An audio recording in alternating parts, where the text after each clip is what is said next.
Isa ka bang OFW or isang empleyado na ngayon naghahanap ng extra income dahil hindi enough yung sinasahod mo dyan sa trabaho mo ngayon? And ngayon gusto mo mag-explore at gusto mo pang kumita ng more pa sa sinasahod mo.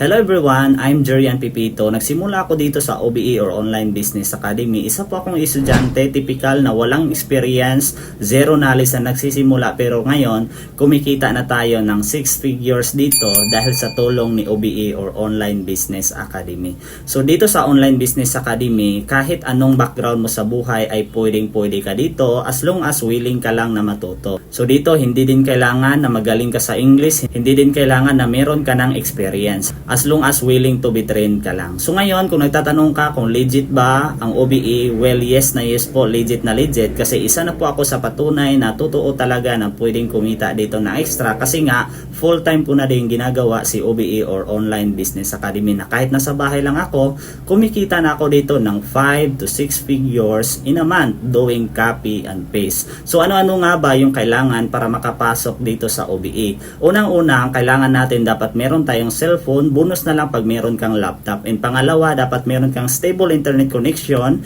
And ang good news dito, kung meron kang data kung saan ka man pupunta, magagawa mo pa rin si OBE or Online Business Academy. And pangatlo, dapat magkaroon ka ng account ID or user ID para yun yung magiging license code mo para maka-operate ka sa Copy and Earn System Online Business Academy. So ngayon, ano ba yung gagawin para kumita dyan? Yung ginagawa namin para kumita dito, magsiset lang tayo ng appointment from local to international client, taga-posting ka lang, all script are provided, copy and paste na lang lahat ng gagawin natin dito. If you want to know more at gusto mong ma-qualify dito, mag-subscribe ka sa akin or mag-i-follow mo ako para updated ka sa mga video na i-upload natin at para mag-start ka na din nakikita dito. See you in my inbox.